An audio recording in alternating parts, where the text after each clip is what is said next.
Olá, eu sou Roberto Ailmer, presbítero aqui na Betânia, e vim convidar você, na verdade, convocar você para... Olá, eu sou Roberto Ailmer, presbítero aqui na Betânia, e vim convidar você, na verdade, convocar você para se unir a nós em batalha de oração e intercessão, para que na quarta-feira, dia 15 de setembro, vamos ter um culto voltado para abraçar os jovens. A Wave, a Beta, mas toda a igreja juntos, trazendo pessoas que precisam se encontrar com Jesus Cristo. Os estudos mostram que os jovens são os mais afetados no seu emocional pelo contexto da pandemia. E não vai ser com mais remédio que a gente vai resolver isso. Mas posso garantir que o poder do Espírito Santo, o encontro com Jesus Cristo, pode mudar a vida agora e na eternidade. Convidamos você para trazer as pessoas que você acredita que precisam estar aqui, buscando a face de Jesus Cristo, para juntos entrarmos nesse lugar de batalha e de ganhar alma para Jesus. Aguardo você, junto com o time de operações que está aqui com a gente, para esse dia tão especial, 15 de setembro, aqui na Betânia. Vem com a gente.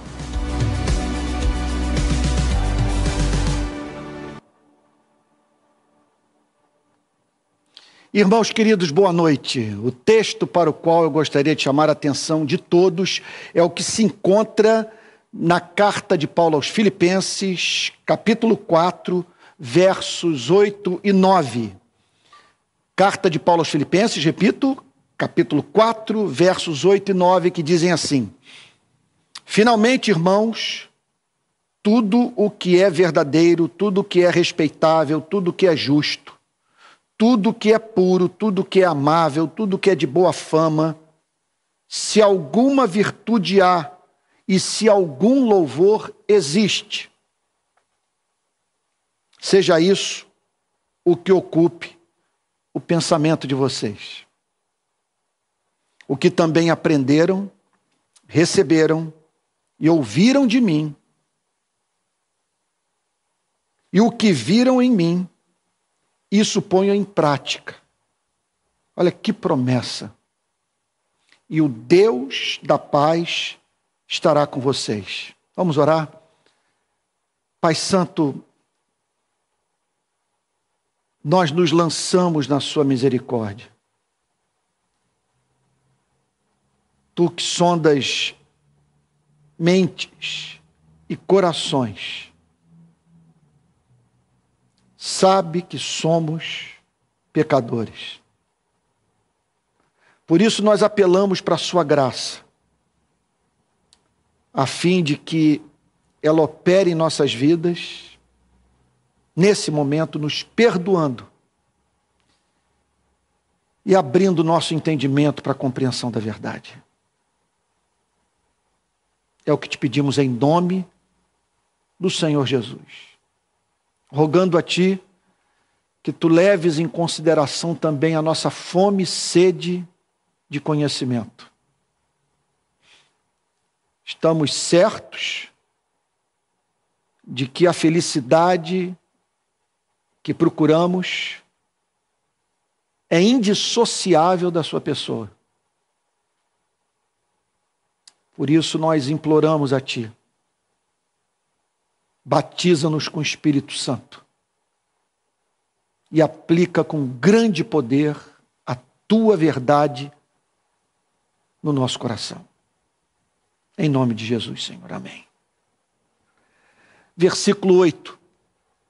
Finalmente, irmãos, tudo o que é verdadeiro, tudo que é respeitável, tudo que é justo, tudo que é puro, tudo que é amável, tudo que é de boa fama, se alguma virtude há e se algum louvor existe, seja isso o que ocupe o pensamento de vocês.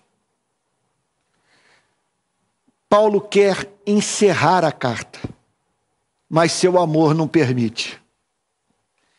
É grande consolação para pregadores que anunciam o fim da pregação, mas nunca terminam o que tem a dizer, como eu. Então eu fico pensando uma pessoa me ouvindo, sabe, e me escutando dizer: então, amados irmãos, chegando aqui no encerramento dessa mensagem, então finalmente, esse é o meu último ponto, e eu fico imaginando um virando para o outro e dizendo: olha, isso aí é palavra que você pode ter certeza, é como um risco na água, não significa nada, porque ele nunca cumpre o que promete. Aqui está o apóstolo Paulo, mostrando que ele sofria desse mal também. Ele não consegue concluir a epístola. Ele tem muito o que dizer para os irmãos. Aparece aí nesse verso 8. Finalmente, irmãos. Então, pensar na igreja o enchia de zelo pelo seu bem-estar. Ele queria uma igreja santa e feliz. Essa é a nossa meta. Um conceito de felicidade que esteja atrelado à santidade de vida.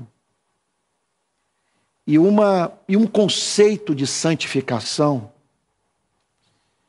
que leve a igreja à compreensão do fato de que o produto final da vida em santidade é o transbordamento de alegria. E o apóstolo Paulo perseguia ambas as coisas. E essas notas se fazem presentes de modo nítido nos versos que nós estamos examinando. Repito, o seu desejo de ver uma igreja santa e feliz. Nesse sentido, observa-se nos versos 8 e 9 o papel da mente na vida cristã. A mente exerce primazia no cristianismo. Não podemos pensar em santificação e felicidade sem que o evangelho governe, regule e inspire nossa vida mental. Amplia-se nas nossas vidas a possibilidade de vivermos a plenitude do cristianismo se nossas mentes meditarem sobre a vida cristã, considerarem seus motivos e propuserem à vontade o caminho a ser seguido. Não podemos, obviamente, ignorar fatores inconscientes da nossa vida mental. Contudo, por mais humildes que devamos ser quanto ao nosso sonho de nos comportarmos sempre de modo racional, que teoria psicanalítica deve nos convencer a abrir mão da busca por uma condução das nossas vidas que seja dirigida pelos valores e visão de mundo nos quais acreditamos? O que Paulo propõe nesse verso não se trata apenas de pensamento, mas também de reconhecimento, planejamento, avaliação piedosa.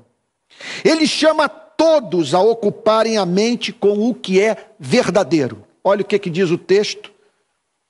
Finalmente, irmãos, tudo o que é verdadeiro. Deve ocupar a mente de vocês. O que o apóstolo Paulo quer dizer com esse chamado à fixação das nossas mentes na verdade? O cristão deve amar a verdade e encarnar a verdade. Ninguém sabe melhor do que ele que o mundo encontra-se sob o princípio da mentira, que se transforma em cultura por meio da ação de seres invisíveis, inteligentes e malignos.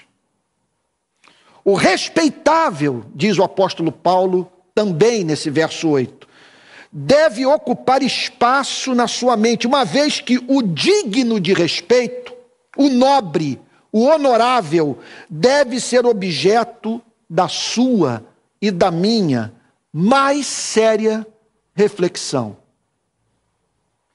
Em seguida, o apóstolo Paulo nos chama a pensar na justiça. As demandas da justiça precisam também ser objeto dos nossos interesses e engajamento intelectual.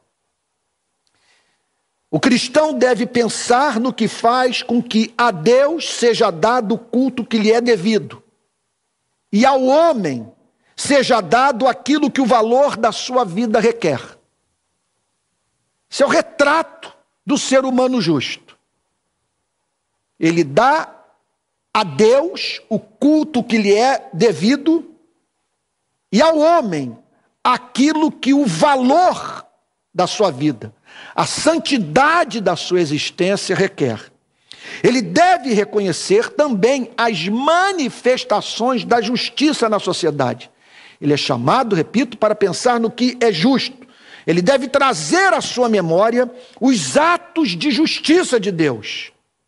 Ele também, em quarto lugar, diz o verso 8, deve considerar o que é puro, o que não tem mancha, não polui, não estimula a prática do que é ofensivo à santidade de Deus.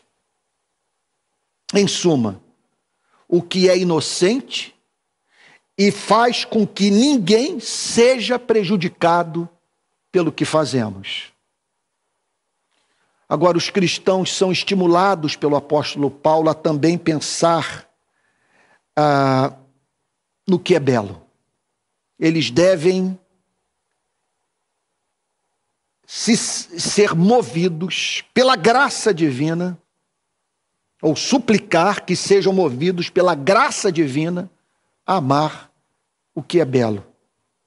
É natural que Paulo os chame para pensarem no que é amável. Vale a pena, nesse sentido, trazer ao conhecimento de todos o comentário que F.F. Bruce faz sobre o verso 8. Ele define esse tema da meditação dos santos, chamado para pensar no que é belo, da seguinte forma, abre aspas, tudo o que é amável se autorrecomenda pela atração e encanto intrínsecos. São aquelas coisas que proporcionam prazer a todos, não causando dissabor a ninguém, à semelhança de uma fragrância preciosa. Fecha aspas. O apóstolo Paulo também fala sobre o que tem boa fama. O que tem boa fama é o que faz não cristãos e cristãos o estimarem. É aquilo que possui reputação admirável. Em suma, é muito importante que eu passo a declarar. A nova natureza gerada pela graça anseia pelo que promove a virtude e é digno de louvor. Nós não podemos nos esquecer jamais que a obra da regeneração fez com que surgisse dentro de nós uma força mais poderosa do que o nosso inconsciente, do que as nossas paixões, do que o nosso ego. É o poder invencível do Espírito Santo que fez com que passássemos a ter uma nova natureza e, consequentemente, novos anseios, novas paixões, novas aspirações. Isso é irrefreável na vida do nascido de novo. O apóstolo Paulo nos chama, portanto, ao excelente, ao recomendável, o que promove o amor, viabiliza a vida em sociedade e honra a Deus. Se os cristãos ocuparem suas mentes com algo diferente, diferente do quê? Diferente do que é verdadeiro, do que é respeitável, do que é justo, do que é puro, do que é amável, do que tem boa fama. do que aponta para uma virtude central do cristianismo. Se os cristãos ocuparem suas mentes com algo diferente, sentirão muito desconforto, incômodo, tristeza, porque o Espírito que habita em seus corações suprimirá todas as suas consolações, uma vez que estamos desonrando este hóspede divino. Então veja, na perspectiva de removermos os fardos sobre os ombros dos nossos irmãos, livrando-os de uma cultura legalista dentro da igreja, conforme nós costumamos dizer, na perspectiva de evitarmos atar fardos pesados sobre os ombros da igreja, é de fundamental importância que entendamos que não podemos mover a igreja na direção daquela espécie de vida contra a qual a nova natureza gerada pelo Espírito Santo se rebelará e que culminará na supressão daquela obra do Espírito mediante a qual o Espírito de Cristo comunica a você e a mim as suas consolações. Então, jamais nos esqueçamos do fato de que servimos a um Deus ciumento. Ser amado por Ele não é fácil, porque Ele não dará descanso a si mesmo enquanto não vir a você e a mim participando da beleza de Cristo. Essa é a grande meta do plano da redenção. O Pai espalhar por esse planeta réplicas do seu amado Filho, daquele para o qual ele pôde dizer no Rio Jordão: tu és o meu Filho amado e na sua vida eu me deleito. Ele quer declarar isso para você e para mim. É claro que uma declaração como essa, para ser feita, demanda aquela obra da graça divina que faz com que Deus nos trate como se fôssemos justos, esquecendo-se dos nossos pecados. Contudo, nós não podemos nos esquecer que a graça que perdoa é a graça que santifica. E que santifica numa tal extensão que torna a sua e a minha vida objeto do deleite de Deus. Nós não estamos fadados a eternamente lidarmos com um Deus que, para se relacionar conosco, tem que sempre não levar em consideração as nossas imperfeições. Entenda o que eu estou querendo dizer. O ponto onde eu desejo chegar. Nunca seremos perfeitos.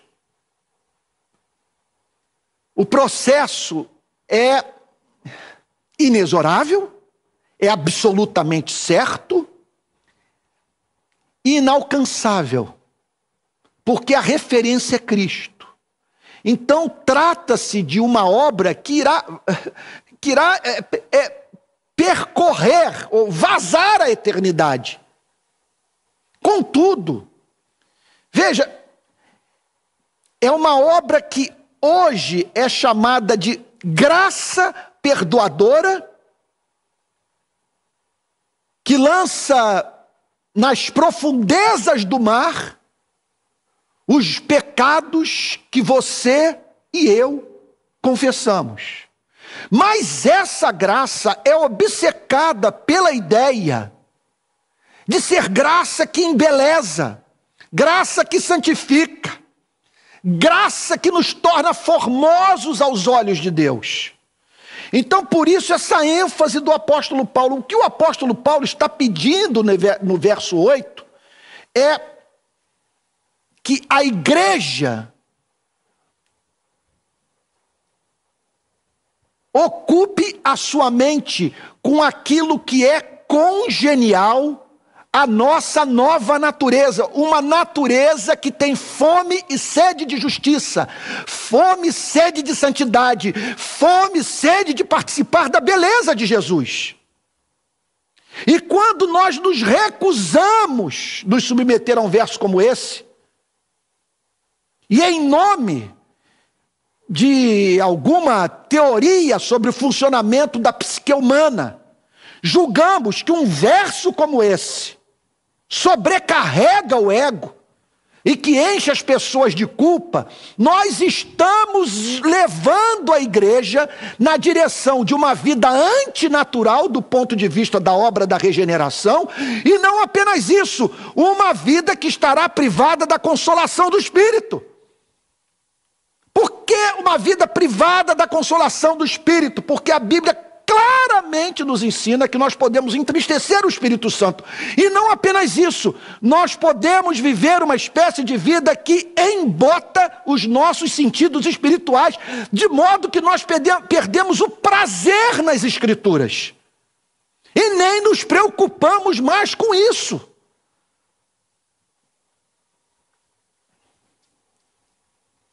A paz, a alegria, o bom testemunho, a santificação, dependem não apenas das nossas orações, é o que nos ensina o verso 8, mas também da manutenção de uma disciplina mental que nos faz pensar os pensamentos de Cristo. Não vejo como um verso como esse não exercer papel regulador na forma como nós nos relacionamos com as redes sociais, com a internet, com o que permitimos que os nossos olhos vejam.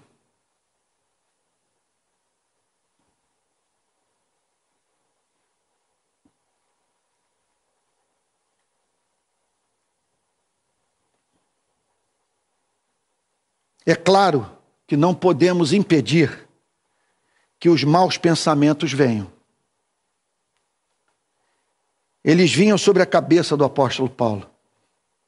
O nosso Salvador foi tentado. A imagem horrorosa dele curvado diante de Satanás passou pela sua mente. Às vezes, estamos imputando a nós o que veio de fora, porque as Escrituras falam sobre os dardos inflamados do maligno. Agora nós temos as nossas fantasias, desejos ardentes que mexem com a imaginação, lembrança dos prazeres pecaminosos da nossa vida pregressa.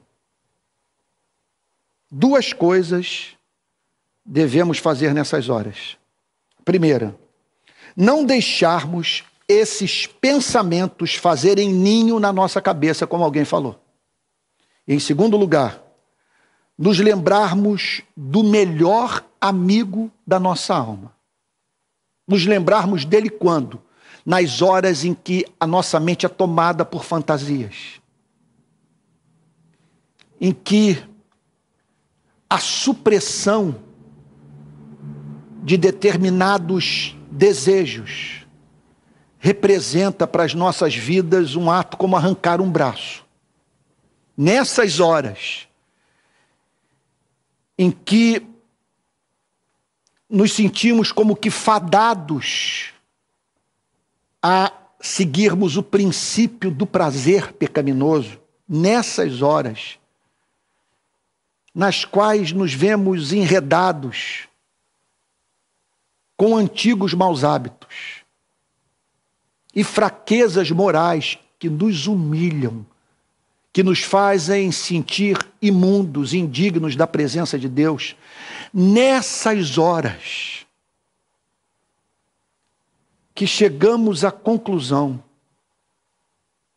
que definitivamente Deus perdeu a paciência conosco, porque depois de tanto investimento nas nossas vidas, nós ainda continuarmos escravizados ao pueril, ao mesquinho, ao tolo, ao imundo.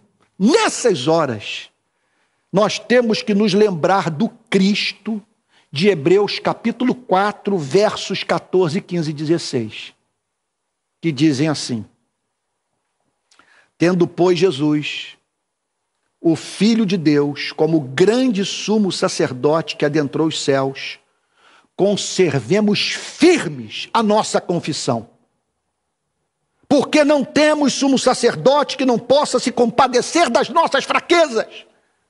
Pelo contrário, ele foi tentado em todas as coisas à nossa semelhança, mas sem pecado. Portanto, porque Jesus é doce, porque Jesus é um Cristo por nós e não um Cristo contra nós, porque o seu nome é Jesus, Jeová é salvação, portanto, aproximemo-nos do trono da graça com confiança, a fim de recebermos misericórdia e encontrarmos graça para ajuda em momento oportuno. Aleluia!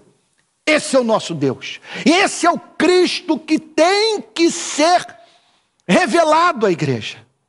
E fica aqui um princípio do mundo espiritual. Fica aqui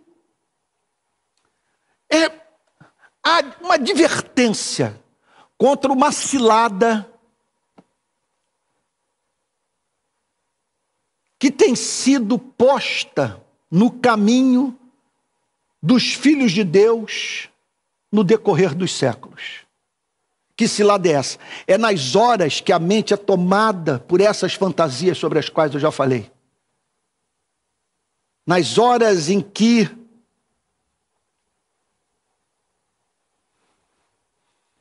o desejo se volta contra as nossas vidas, contra os nossos sonhos, contra o belo, o justo, o santo. Nessas horas, ocorre de se aproximar de nós um Cristo severo, duro, implacável. Nessas ocasiões, é de fundamental importância, é essencial que nos lembremos da advertência de Martinho Lutero. Que o que está ocorrendo, de fato, nesse momento, em que o coração quebrantado luta com as hostes infernais, com as lembranças do passado de prazeres incompatíveis com essa nova natureza. Nessas horas, devemos nos lembrar que esse Cristo severo é o Cristo, na verdade é o diabo travestido de Cristo. Pois o Cristo da Bíblia jamais é severo com o coração quebrantado. Ele sempre é cordeiro, sempre é amigo, sempre é consolador para o humilde de espírito e que chora pelas imperfeições ainda presentes em sua vida. Verso 9. O que também aprenderam, receberam e ouviram de mim, e o que viram em mim, isso ponham em prática, e o Deus da paz estará com vocês. Observe que ele não faz menção aqui de jejum e oração. Embora o apóstolo Paulo jamais seja encontrado nas Sagradas Escrituras menosprezando essas disciplinas espirituais que nos põem em contato íntimo com o Criador, nesses 2 versos, nos quais ele trata do tema da santificação e da felicidade dos redimidos, a ênfase é a ação humana. Não há santificação sem esforço. E práticas do tipo é a dedicação mental ao que glorifica a Deus, ao que santifica a vida, ao que não embota os nossos sentidos espirituais. E um outro elemento que o apóstolo Paulo considerava central na vida cristã: o contato com a biografia dos santos. Ali, naqueles dias, um santo que encontrava-se vivo e que deixara como legado para a vida da igreja mais do que palavras, mas um testemunho extraordinário de amor a Cristo. Com que autoridade Paulo chegou em Filipos, a fim de exercer tamanha influência sobre a vida de homens e mulheres daquela cidade?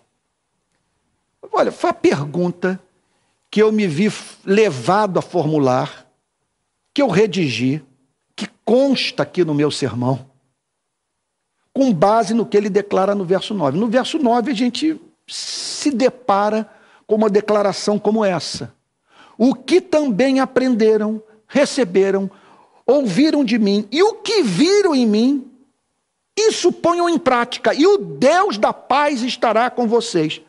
Quando eu li isso, me ocorreu essa pergunta. Permita-me repeti-la.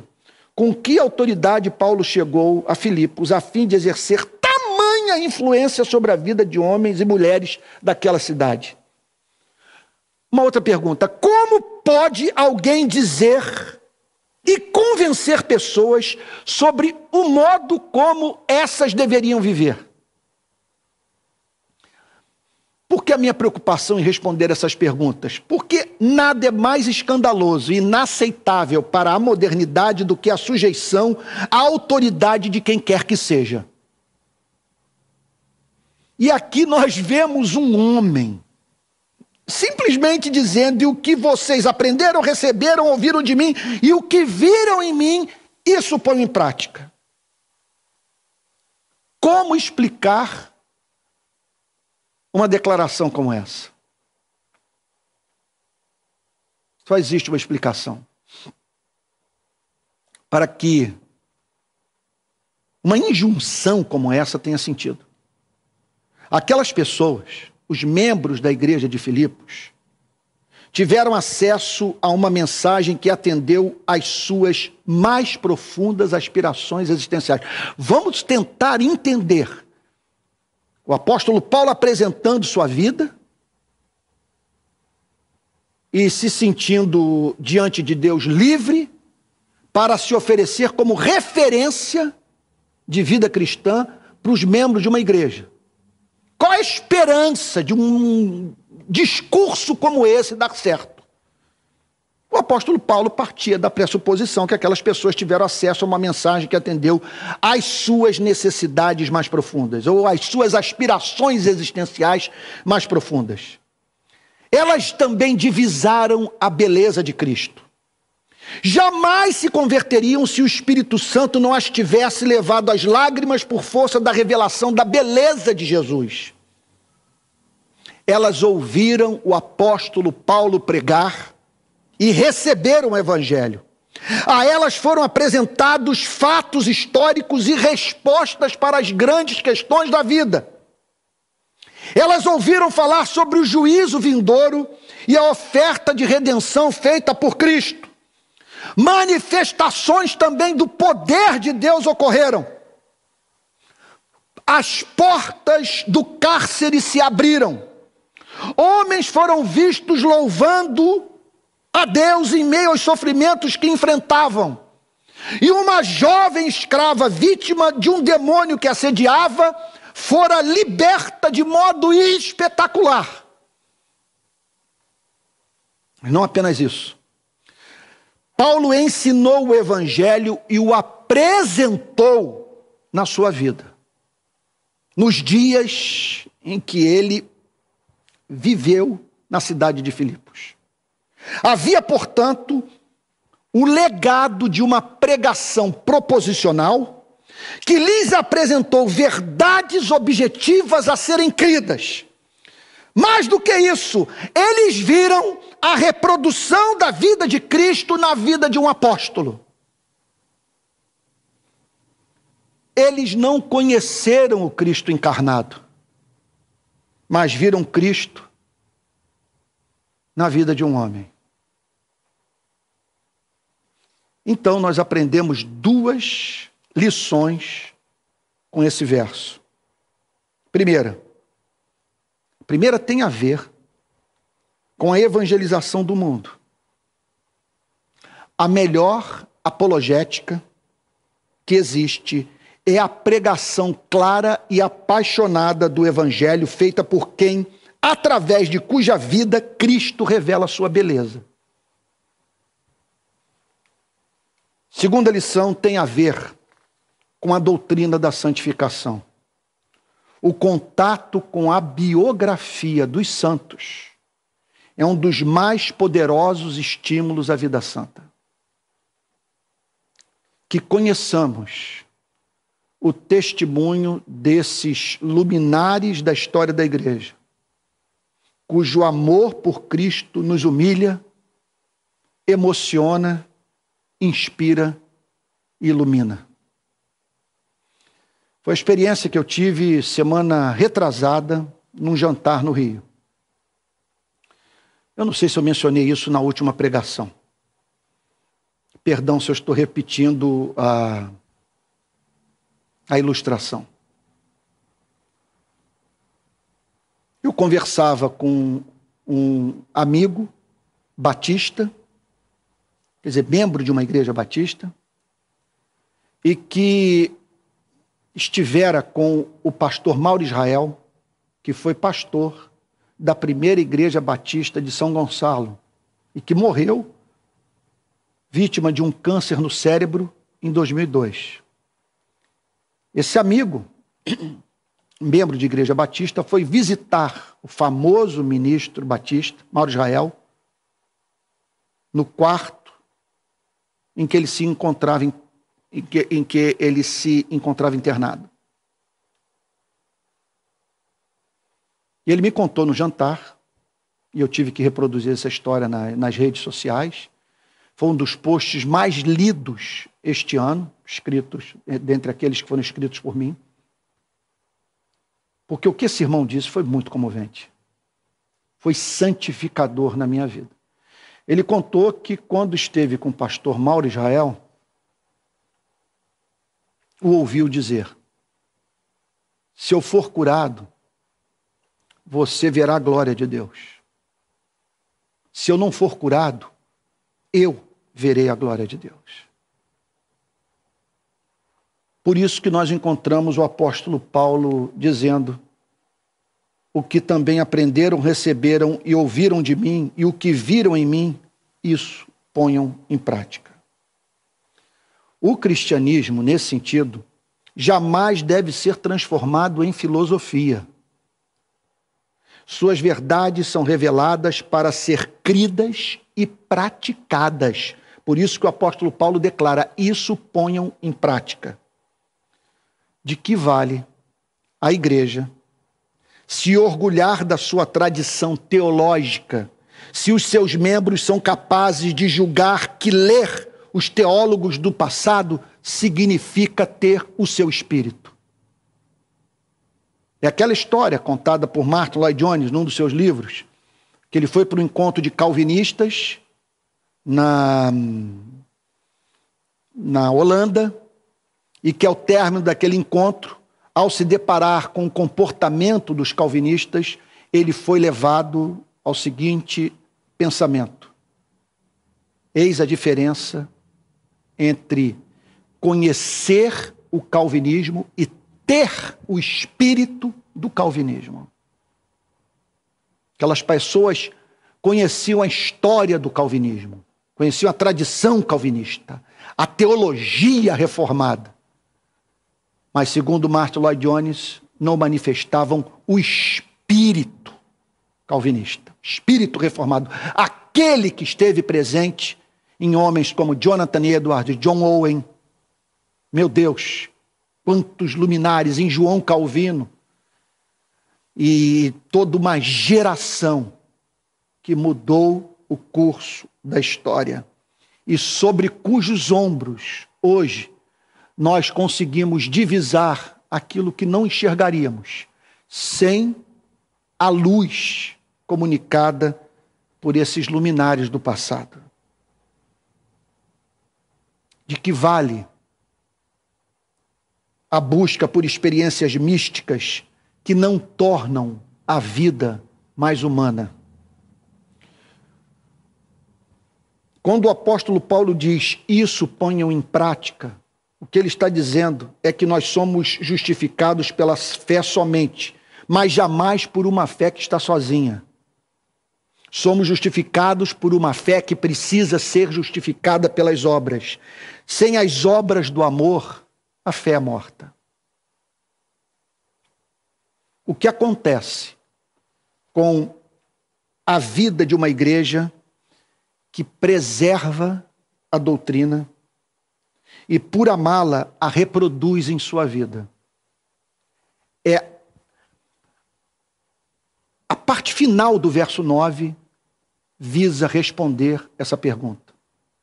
O apóstolo Paulo, então, após apresentar o conteúdo do verso 8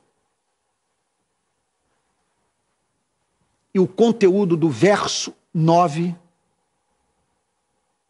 na parte final do versículo, busca responder uma pergunta. O que acontece com a vida de uma igreja?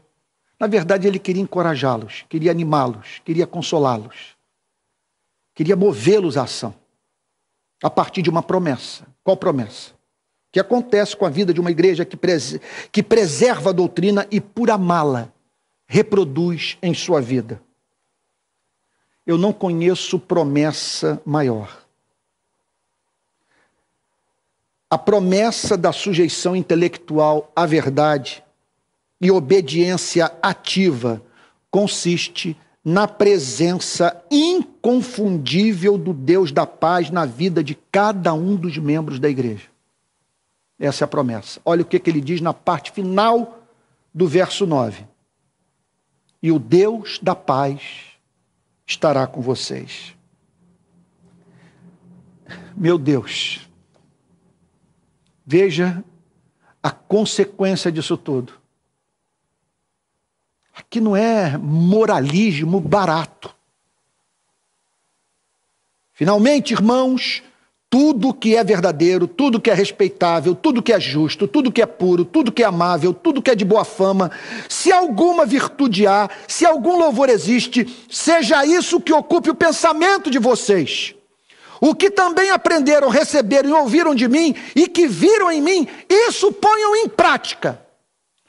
Resultado final desse processo, desse caminho de santificação proposto pelo Espírito Santo através da pena do apóstolo Paulo. E o Deus da paz estará com vocês. O que ele está dizendo é que haverá transcendência no lar, nos cultos, na oração particular. A igreja não apenas conhecerá teologia, ela terá contato com a realidade para a qual a teologia aponta. Foi o tema da minha pregação ontem na Igreja Presbiteriana da Barra. Apocalipse 3:20. Eis que estou à porta e bato. E todo aquele que ouvir a minha voz, abrir a porta, entrarei em sua casa, cearei com ele e ele comigo. Apocalipse 3:20 fala sobre a dimensão mística do cristianismo. O que Apocalipse 3:20 nos ensina é que o cristianismo não consiste apenas no contato com os símbolos, no contato com as palavras, no contato com as doutrinas.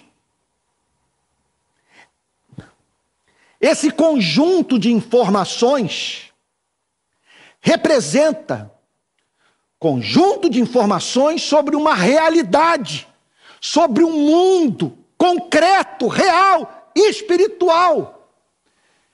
que as Escrituras nos chamam para viver, para experimentar. E lá está Apocalipse 3:20 dizendo que se você ouvir o chamado de Cristo para ter comunhão com Ele, se você abrir mão de tudo nas horas em que seu coração sente saudade de Deus e partir para a sua presença, você vai cear com Jesus, você vai sentar à mesa com Jesus, você vai contemplar a face de Jesus, você vai conhecer a doçura de Jesus, o seu coração se tornará, portanto, tomado do gozo proveniente da contemplação da beleza de Deus na face de Cristo.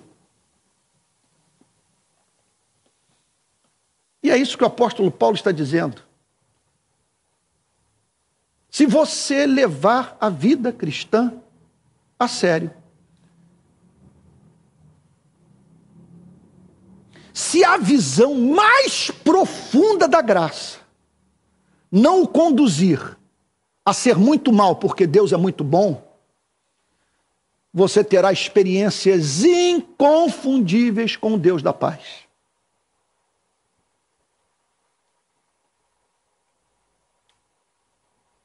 Ele está dizendo que os redimidos, se viverem desse modo, terão contato com o Deus da paz. Deus se tornará real. Mais do que isso, o Deus que se manifestará à igreja será o Deus que se tornou propício ao seu povo. A igreja conhecerá de modo vivo o Deus que abraça, perdoa, encoraja, consola. Uma coisa é sentir a presença de Deus, outra coisa é sentir a presença do Deus da paz. Os demônios conhecem aquela. Os anjos e os seres humanos eleitos conhecem essa. O que o apóstolo Paulo está dizendo é que se vivermos o cristianismo, Deus fará o seu povo sorrir.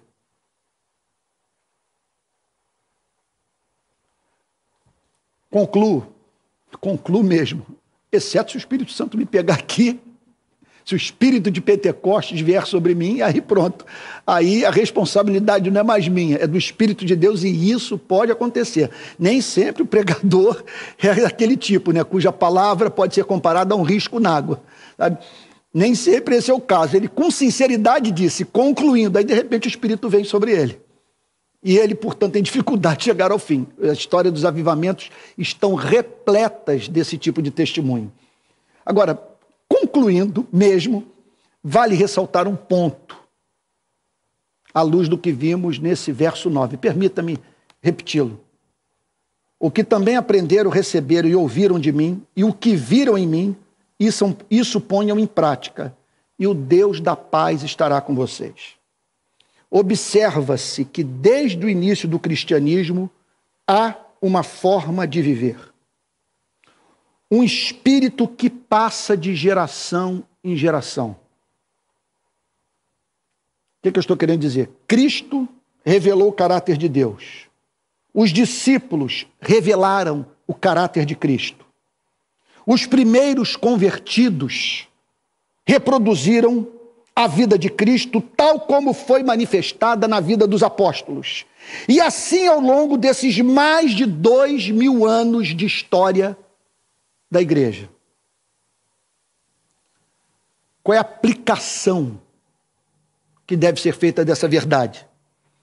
Nenhuma igreja tem o direito de criar uma cultura religiosa que seja repugnante para a tradição de pensamento e vida presente na vida de cristãos de todas as eras.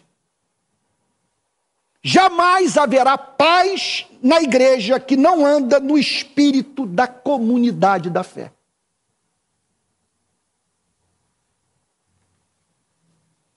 É por isso que eu sinto horror. Vou usar aqui as palavras de Ulisses Guimarães, quando, numa sessão do Congresso Nacional, ele tratou do tema do regime militar, da ditadura pela qual o país passou. Ele disse: eu tenho nojo da ditadura.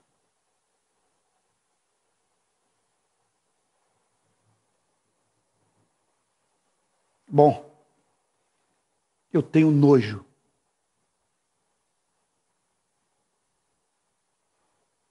da forma como os cristãos se relacionam uns com os outros nas redes sociais, do modo como se dirigem aos ministros do Evangelho, que em questões não essenciais da fé divergem do pensamento desses, que não fazem outra coisa na vida que não seja revirar o lixo da igreja para trazer a lume o que está oculto, a fim de, mediante polêmica, ganharem espaço nas redes sociais. Eles adoram discussão. Precisam se lembrar que essas brigas na internet, é óbvio, elas traem a atenção das pessoas. Da mesma forma que a briga de cachorros na rua atrai a atenção das pessoas. Que fim trágico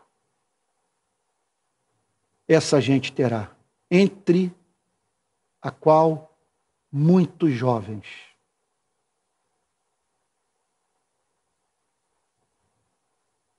gente que não construiu nada, não deixou nenhum legado.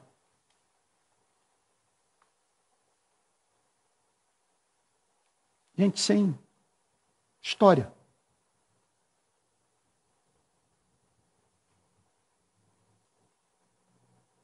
E que, contudo, como a ignorância é ousada, falam sobre aquilo que não conhecem e tratam em público o que deve ser tratado em secreto.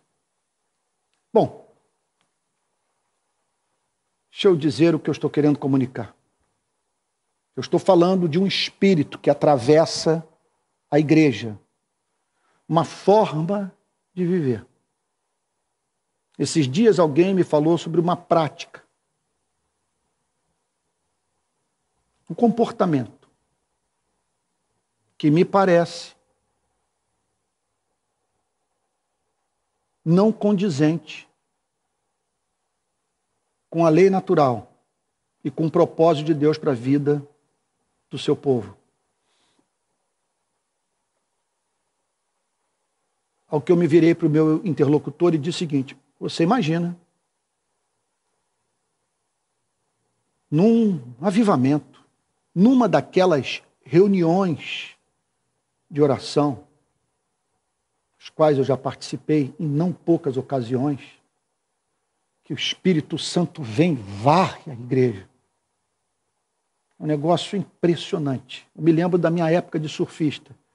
Às vezes vinha aquelas ondas, subitamente, lá atrás, ondas gigantescas, você botava a prancha no peito, saía remando e a onda estourava na cabeça de todos nós. Quando nós subíamos no meio do espumeiro com as pranchas, aquele silêncio, e um olhando para o outro. Teve uma vez que eu cheguei a pensar que eu havia morrido, que só estava o meu espírito dentro d'água. E nós conhecemos essas reuniões, em que o espírito vem como uma onda.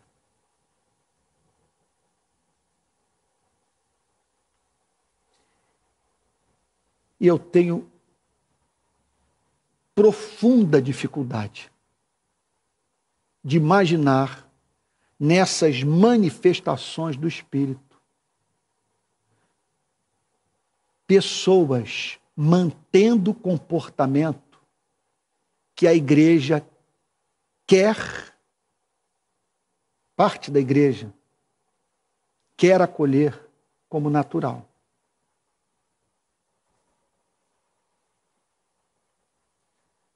Há certos comportamentos que são congeniais ao Evangelho, que são corolário do Evangelho, são consequência prática do encontro com o Cristo dos evangelhos, ou do evangelho.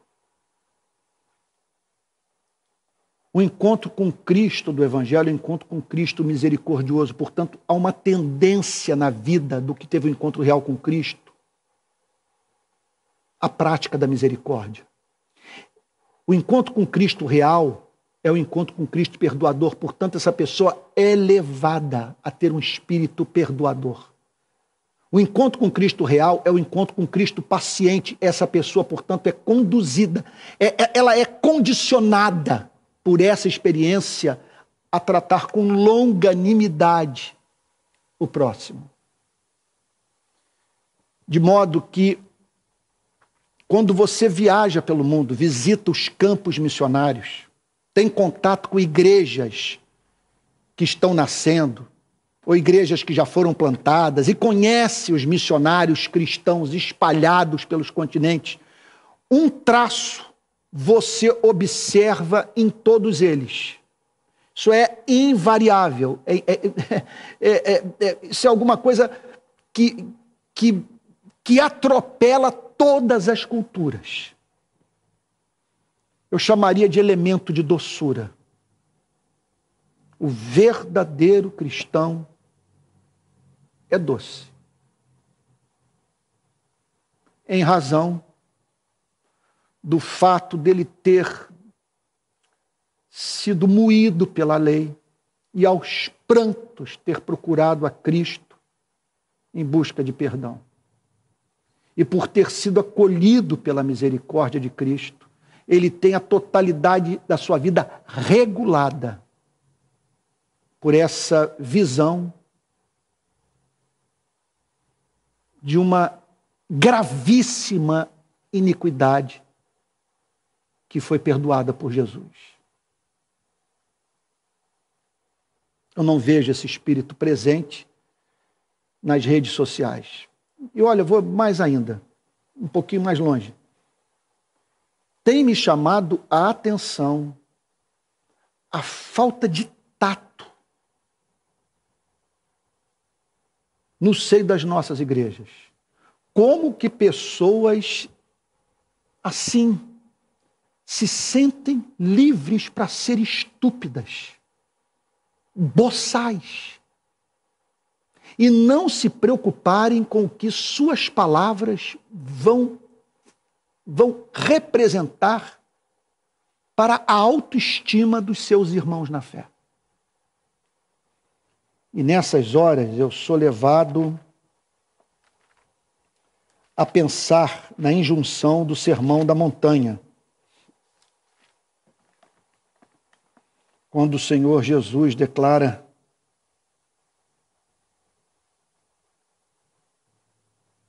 a seguinte coisa. Evangelho de Mateus, capítulo 5, versículo 21. E vocês ouviram o que foi dito aos antigos: não mate. E ainda, quem matar estará sujeito a julgamento. Eu, porém, lhes digo que todo aquele que se irá contra o seu irmão estará sujeito a julgamento. Quem insultar o seu irmão estará sujeito a julgamento do tribunal. E quem chamar de tolo, e quem o chamar de tolo, estará sujeito ao inferno de fogo.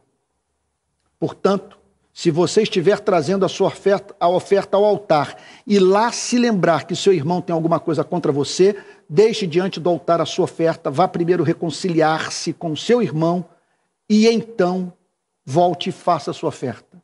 Entre em acordo sem demora com seu adversário, enquanto você está com ele a caminho, para que o adversário não entregue você ao juiz, o juiz entregue você ao oficial de justiça e você seja jogado na prisão.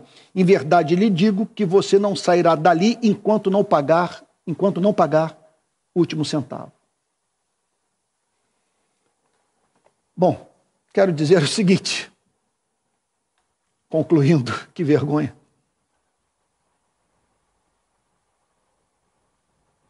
Que às vezes dá vontade de dizer para algumas pessoas, quando vejo o seu comportamento nas redes sociais ou a forma como se dirigem aos seus irmãos na fé: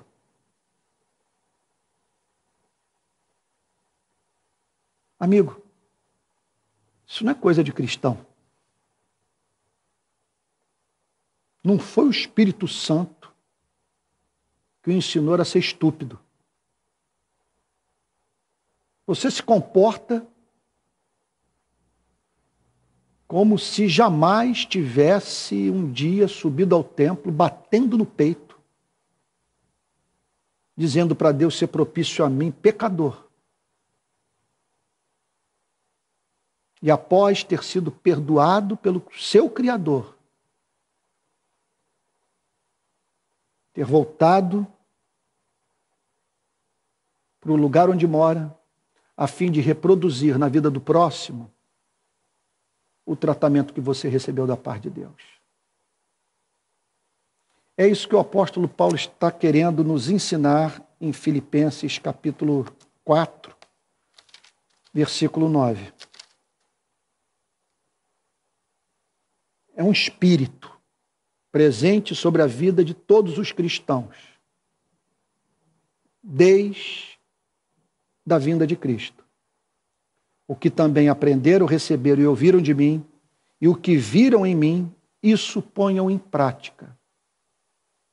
E o Deus da paz estará com vocês. Que Deus o abençoe. Uma boa noite.